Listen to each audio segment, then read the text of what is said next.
नमस्कार. उन्हाळ्यामध्ये आपण शरीराला थंड ठेवण्यासाठी एसी चालू करतो, कूलर चालू करतो, फॅन चालू करतो. हे विविध उपाय या ठिकाणी आपण शरीराला थंड ठेवण्यासाठी, या गरमीपासून वाचवण्यासाठी या ठिकाणी करत असतो. पण जर तुम्ही शरीराला आतूनच थंड ठेवण्याचा प्रयत्न केला, आतूनच शरीराला थंड ठेवलं, तर बाहेर कूलर, फॅन लावण्याची सुद्धा गरज पडणार नाही असं मला वाटतं. कारण शरीरामध्ये जी उष्णता तयार होते, जर शरीरामध्ये जी आतमध्ये उष्णता तयार होते, ती जर कंट्रोल केली, ती जर बॅलन्स केली, तर बाहेरच्या उष्णतेचा या ठिकाणी शरीराला त्रास होणार नाही. तर त्यासाठी काही उपाय जे आहे आपण आज बघणार आहोत. आज आपण असे 3 प्राणायाम बघणार आहोत, जे तुमच्या शरीराला आतून थंड ठेवतील, बाहेर थंड ठेवण्यापेक्षा.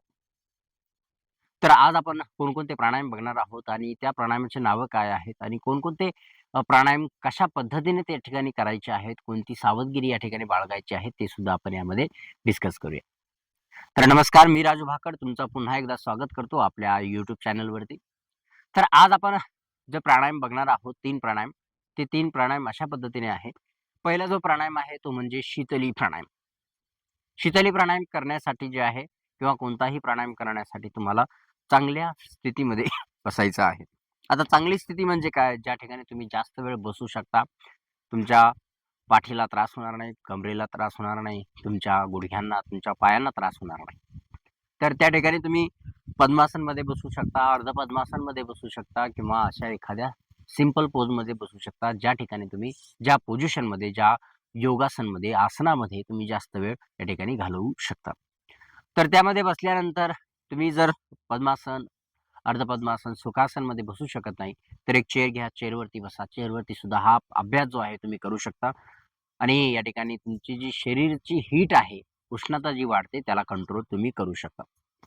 तर पहिला जो प्राणायाम आहे तो शीतली प्राणायाम आहे आणि शीतली प्राणायाम करण्यासाठी जे आहे आपल्याला जिभेचा उपयोग करावा लागतो. या ठिकाणी आपल्याला जीभ जी आहे बाहेर काढावी लागते आणि आपल्या जिभेला गोलाकार असा स्ट्रॉ सारखा आकार जो आहे द्यावा लागतो आणि स्ट्रॉ सारखा आकार दिल्यानंतर या ठिकाणी आपल्याला त्या स्ट्रॉच्या मदतीने श्वास घ्यायचा आहे आणि नाकाद्वारे बाहेर फेकायचा आहे. एकदा बघून घ्या. जीभ बाहेर काढायची आहे. तिला गोलाकार करायचा आहे आणि त्या ठिकाणी श्वास जो आहे तो त्या नलिके थ्रू जे आहे जिभे थ्रू आपल्याला घ्यायचा आहे. आपले हात जे आहे चीन मुद्रेमध्ये असतील. अशा पद्धतीने पाठीचा करा सरळ, जीभ बाहेर आणि श्वास घ्या.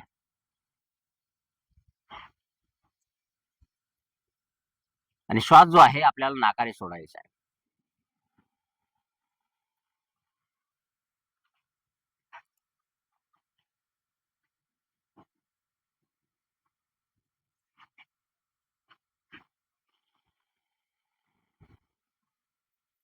4 ते 5 वेळा केल्यानंतरच तुम्हाला त्या ठिकाणी थंडावा जो आहे तुमच्या तोंडामध्ये, घशामध्ये या ठिकाणी जाणवायला सुरुवात होईल. आणि जसजसं तुम्ही याचा अभ्यास जो आहे करायला लागाल, त्या ठिकाणी तुमच्या शरीरातील उष्णता जी आहे कंट्रोल होण्यास, बॅलन्स होण्यास या ठिकाणी तुम्हाला मदत होईल आणि बाहेरच्या उष्णतेचा सुद्धा तुम्हाला त्रास होणार नाही. जर तुम्हाला बार-बार तहान लागत असेल, तर हे प्राणायाम तुमच्यासाठी खूप फायदेशीर असणार आहे. याचबरोबर हे शरीरामध्ये ओलावा धरून ठेवतात. जी पाण्याची मात्रा आहे शरीराची, ती धरून ठेवतात. जेणेकरून जे उष्णतेमुळे, बाहेरच्या उष्णतेमुळे आपल्या शरीराला इजा होऊ नये, त्रास होऊ नये आणि जे आपल्याला बार-बार तहान जी लागते, त्याच्यापासून सुद्धा आपला बचाव होईल. तर यासाठी करायचं काय आहे, ते अशा पद्धतीने आपण शीतली प्राणायाम करायचा आहे. जर तुम्ही जीभ बाहेर काढू शकत नसाल, तर दुसरा एक प्राणायाम आहे, जो सगळ्यांसाठीच आहे. तुम्ही हा करा किंवा दोन्हीही करा. या ठिकाणी दोन्ही प्रॅक्टिस केली तरी चालेल. आजचा जो दुसरा प्राणायाम आहे, तो म्हणजे शीतकारी. या ठिकाणी आपल्याला दातांवरती दात ठेवायचे आणि खालच्या दातांच्या बुडाला अशा पद्धतीने जीभ लावून ठेवायची. दातावरती दात ठेवल्यानंतर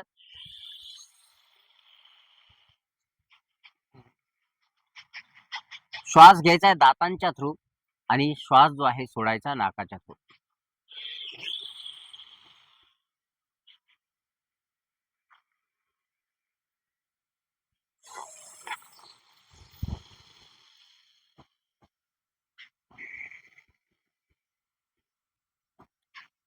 या ठिकाणी शितकारचा आवाज या ठिकाणी येतो. त्यामुळे या प्राणायामाला शीतकारी प्राणायाम असे म्हणतात. या प्राणायामाचे जे फायदे आहेत ते अगणित आहेत.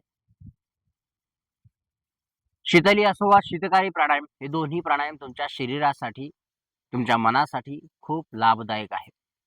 जर तुम्हाला हाय बीपीचा त्रास असेल, तुम्हाला पित्ताचा त्रास असेल, उन्हामुळे जर तुमचं पित्त खवळत असेल, वाढत असेल किंवा तुमची बीपी वाढत असेल, तर हा प्राणायाम जो आहे शीतली आणि शीतकारी प्राणायाम तुमच्यासाठी खूप उपयोगाचा आहे. त्यामुळे हा रोज केला तरी चालेल. पण ज्यांना लो बीपी आहे त्यांच्यासाठी हा प्राणायाम सजेस्ट केला जात नाही. त्याचबरोबर ज्यांना सर्दी आहे, खोकला आहे त्यांच्यासाठी सुद्धा हा प्राणायाम दिला जात नाही. त्याचबरोबर जर पावसाळा असेल, थंडी असेल तर हा प्राणायाम जो आहे करायचा नाही. कारण शरीरामध्ये ऑलरेडी या ठिकाणी थंडी असते. शरीर थंड असतं आणि त्यात जर हा प्राणायाम केला तर अजून जास्त शरीर काय होईल? थंड होऊन जाईल. त्यामुळे हा प्राणायाम जो आहे पावसाळा आणि हिवाळा जो आहे करायचा नाही. फक्त उन्हाळ्यामध्ये या ठिकाणी तुम्ही जास्त याची प्रॅक्टिस करू शकता आणि अभ्यास करून त्या ठिकाणी त्याचा उपयोग, लाभ जो आहे करून घेऊ शकता.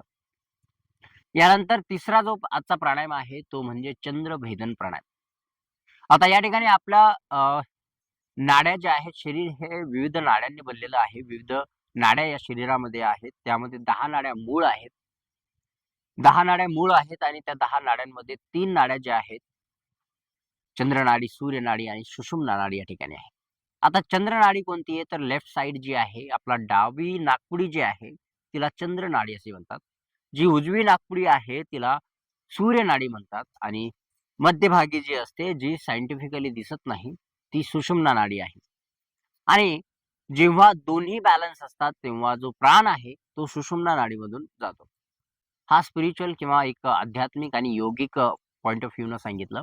पण जर आपण असं बघितलं, की चंद्रनाडी जी आहे ती चंद्राला रिप्रेझेंट करते. चंद्र कसा आहे? शीतल आहे, थंड आहे. तर ती शीतलतेला रिप्रेझेंट करते आणि सूर्यनाडी जी आहे, उजवी नाडी जी आहे, ती सूर्याला म्हणजेच हीटला, गरमीला, उष्णतेला रिप्रेझेंट करते. जर तुम्हाला शरीर उष्ण हवं असेल, तर तुम्ही राइट नॉस्ट्रिल प्रॅक्टिस करू शकता. ते म्हणजे सूर्यभेदन प्राणायाम. आणि जर तुम्हाला शरीर थंड करायचंय, शांत करायचंय, रिलॅक्स करायचंय, तर तुम्ही लेफ्ट नॉस्ट्रिल ब्रीथिंग करू शकता. ते म्हणजे चंद्रभेदन प्राणायाम. तर आज आपण चंद्रभेदन प्राणायाम बघणार आहोत. तर यामध्ये काय करायचं आपल्याला? चिन मुद्रेमध्ये डावा हात ठेवायचा आहे. उजवा हात विष्णू मुद्रेमध्ये ठेवायचा आहे. अशा पद्धतीने. आणि या ठिकाणी आपल्याला जे आहे राइट नॉस्ट्रिल बंद करायचे आहे आणि लेफ्ट नॉस्ट्रिलला श्वास घ्यायचा आहे. डावी नाकपुडी बंद करायची आहे, उजवीने श्वास सोडायचा आहे. असंच पुन्हा एकदा राईट बंद करून डावीनं घ्यायचा आहे श्वास आणि उजवीनं सोडायचा आहे. या ठिकाणी तुम्हाला काय करायचंय? फक्त डाव्या साईडनं श्वास घेत राहायचं आणि उजव्या साईडनं श्वास सोडत राहायचं. असे तुम्ही 5 ते 10 वेळा या ठिकाणी करू शकता. आणि जर तुमचा अभ्यास रेग्युलर असेल, रोजचा जर अभ्यास तुमचा होत असेल, तर या ठिकाणी तुम्ही जे आहे, हे 3ही प्राणायाम जे आहे, तुम्ही जास्तीत जास्त वेळ करण्याचा प्रयत्न करा. सुरुवातीला टोटल हे 3ही प्राणायाम तुम्ही 5 ते 6 मिनिटे करा. प्रत्येक प्राणायामाला 2 मिनिट देण्याचा प्रयत्न करा. आणि जसजसा तुमचा अभ्यास वाढेल, जसजशी तुमची प्रॅक्टिस वाढेल आणि तुम्ही जास्त वेळ या ठिकाणी बसू शकाल, त्यावेळेस या प्राणायामाचा जो टायमिंग आहे, तो सुद्धा तुम्ही वाढवायचा आहे. या प्राणायामांचे जे आहे अगणित फायदे आहेत. असे काही फायदे आहेत जे तुम्हाला दिसणारही नाही, पण तुमच्या शरीराला ते फायदा करून जाईल. तुमच्या मनाला तो फायदा करून जाईल आणि तुम्हाला कळणार सुद्धा नाही. त्यामुळे प्राणायाम रोज करा, निरोगी राहा आणि आजूबाजूला जे आपले लोक आहेत, फॅमिली मेंबर्स आहेत, त्यांना सुद्धा हे जे प्राणायाम आहे, या उन्हाळ्यामध्ये सजेस्ट करा. तुमच्याकडून गिफ्ट राहील, की तुम्ही त्यांना हे प्राणायाम सजेस्ट करा आणि त्यांना प्रॅक्टिस करायला लावा. आणि योग्य पद्धतीने प्रॅक्टिस केली, अभ्यास केला, तर नक्कीच त्यांना फायदा होईल. जर तुम्हाला लो बीपीचा त्रास असेल, तर डॉक्टरांना विचारल्याशिवाय हे प्राणायाम जे आहे तुम्ही करू नका. डॉक्टरांच्या सल्ल्याशिवाय हे प्राणायाम करायचे नाहीत. जर अजून काही त्रास असेल, तो सुद्धा या ठिकाणी मेन्शन मी जरी केला नसेल, तरी तुम्ही सुद्धा जो आहे, जर तुम्हाला वाटत असेल, की हा त्रास आणि हे जे प्राणायाम आहे, काही होईल का? तर असं जर वाटत असेल, तर तुम्ही एकदा डॉक्टरांना विचारा, डॉक्टरांचा सल्ला घ्या आणि त्यानंतरच हा अभ्यास करा. पण हो, या उन्हाळ्यामध्ये काही असो की नसो, तुम्ही हे जे प्राणायामचं जे गिफ्ट आहे, तुमच्या आप्तजनांमध्ये नक्कीच शेअर करा. हा व्हिडिओ त्यांना पाठवा आणि त्यांना सुद्धा एन्करेज करा आणि त्यांना सुद्धा बाहेरच्या एसीपेक्षा शरीरातील एसी कशी ऑन करायची ते शिकवा.